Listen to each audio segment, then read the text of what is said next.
So the 12th chapter of the Mishnah of Yevamot actually deals with halitza rather than with yibum. I suppose you could say until now we've been dealing with yibum, with levirate marriage. Although we've been mentioning halitza, the process for not doing yibum. We've been dealing with yibum mainly, and we've been defining the parameters of marriage. But now in the 12th chapter, we are going to get into the process of halitza. In other words, the process of refusing yibum.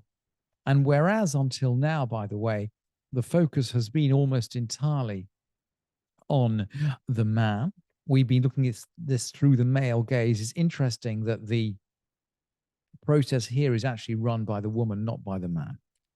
And in order to understand the Mishnah and the concerns of the Mishnah, we need just to go back to the Pesukim. We need to go back to the verses. We've looked at these verses at the beginning of the tractate, but it's worth revisiting them now because the verses will describe the process for chalitza, and the Mishnah is going to elaborate. And it begins with a scenario. This is now, of course, this is going to be man-centered. If a man doesn't want to take his brother's widow, so I guess the underlying assumption of the Torah here is that the widow wants to be married and he's refusing. But she's now going to release him. So his brother's widow is going to go up to the elders in the gate. This is going to be a public process, and it's going to be to the elders, hazkenim. We'll see there's a question about the bet din as we learn the Mishnah.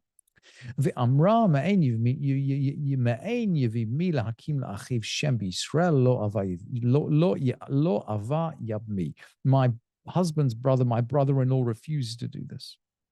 And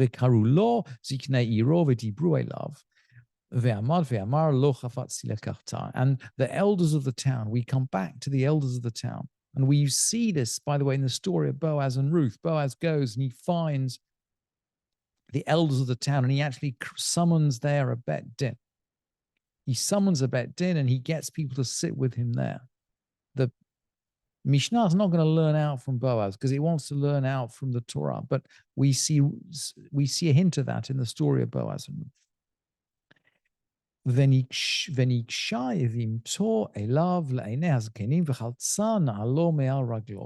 his brother's widow goes up to him in the presence of the elders. This is the third time we've mentioned that the elders are present.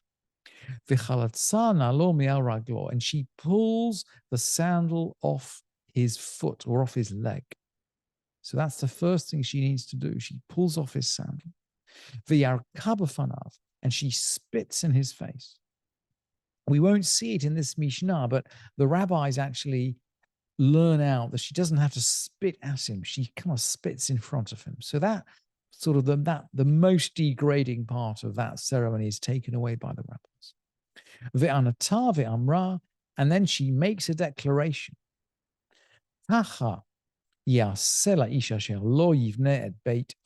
This is what shall be done to a man who won't build up his brother's house. And and he shall be called in Israel by the name, the family of the unsandaled one.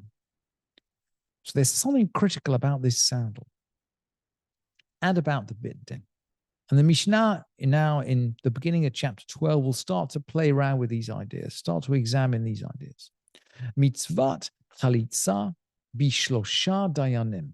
The command of halitza is in front of 3 judges. We need 3. We need a bet din. Afilu shloshtam hediot. Even if they're all 3 are laymen. So it doesn't require an expert bet din. 3 ordinary people could do it. And this is actually what Boaz does. He just goes to the gate and he gets the elders to sit around him. They can be laymen, but that 3 ordinary people can make up a bet din. Halitza v'manal. She performs the halitza with a shoe. Chalitzata kshera. Her halitza is valid.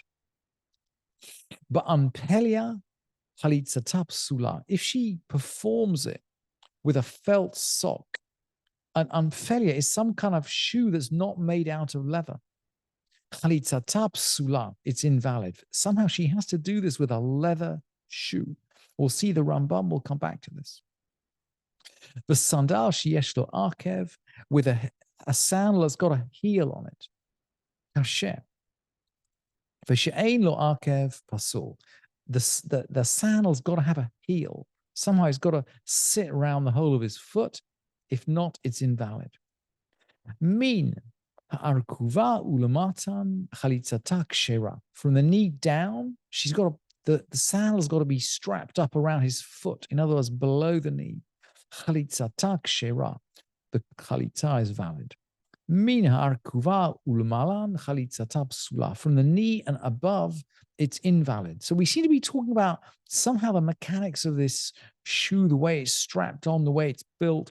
It needs to be a leather sandal that covers his foot, even to the heel, and it needs to be strapped onto the bottom of his foot. If she performed the chalitza with a sandal that didn't belong to him.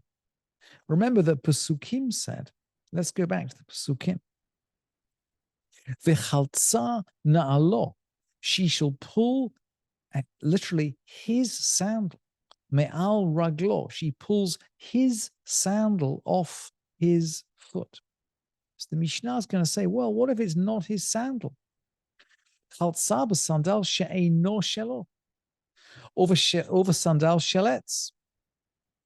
Or the small. Or the shelly small biyamin. Maybe she pulled off his left shoe that was on his right foot. Chalitzata kshera. It's still a good chalitza. We don't seem to be anxious about these kind of boundaries. Chaltza b'gadol shehu yachol halech bo. She performs the chalitza with a sandal, but that's too big. But it can't be massively too big. It's too big, but he can still walk in it. Or b'katon shehu chofeh et rov raglo, or one which is too small, but it still covers most of his foot. Chalitzata kshera. It's a good chalitza. So there are limits, but broadly we're generous on the size of the shoe. Chaltzava laila. Chalitza psula. If she performed it at night, her chalitza is invalid.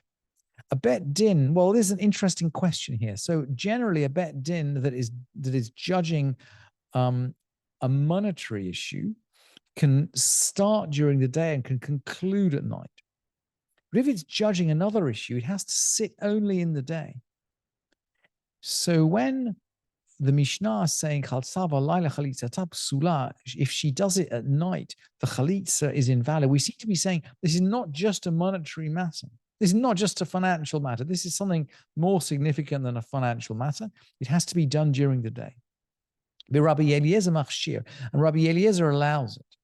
By the way, this is the opposite way round from most printed Mishnayot, but we're covering the Kaufman. Well, I'm following Kaufman. The Kaufman manuscript has it this way around. But you should know it's the other way around in most manuscripts. Uva small chalitza psula, with the left shoe, her chalitza is invalid. Rabbi Eliezer machshir, but Rabbi Eliezer permits. Somehow, this opinion this opinion in the Mishnah seems to contradict what we've had up earlier, saying, look, on the left foot, it's okay. The left shoe on the right foot is okay. Maybe this means on the left foot, actually. But I put this in square brackets for you because this last comment is not in this last comment is actually not in Kaufman at all, although it is in the printed text. And the Rambam is going to just comment here. And we get a sense, actually, from the Rambam. A wooden sandal. Or we can use a wooden sandal. That's what the Mishnah says, on the basis that it's covered in leather.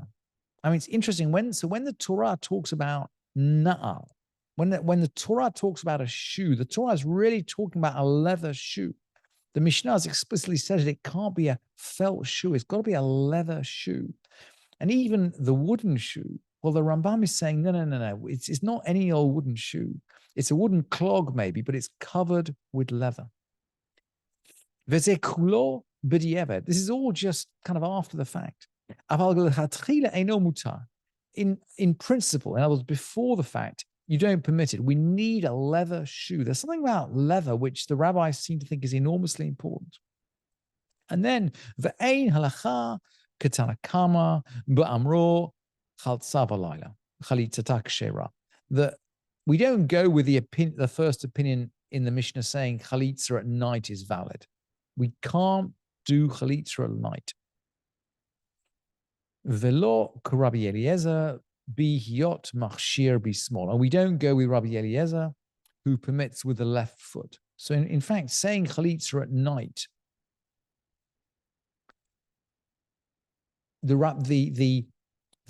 Rambam agrees with the text of the Mishnah we've got, which is that halitza at night is invalid, even though the text of the Mishnah he's got is different. He has to actually contradict the Mishnah. So maybe our Mishnah text reflects the Rambam, and it's hard to.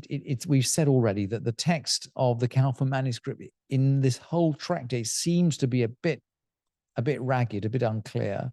So whether the text was altered to follow the Rambam or vice versa, we're not quite sure.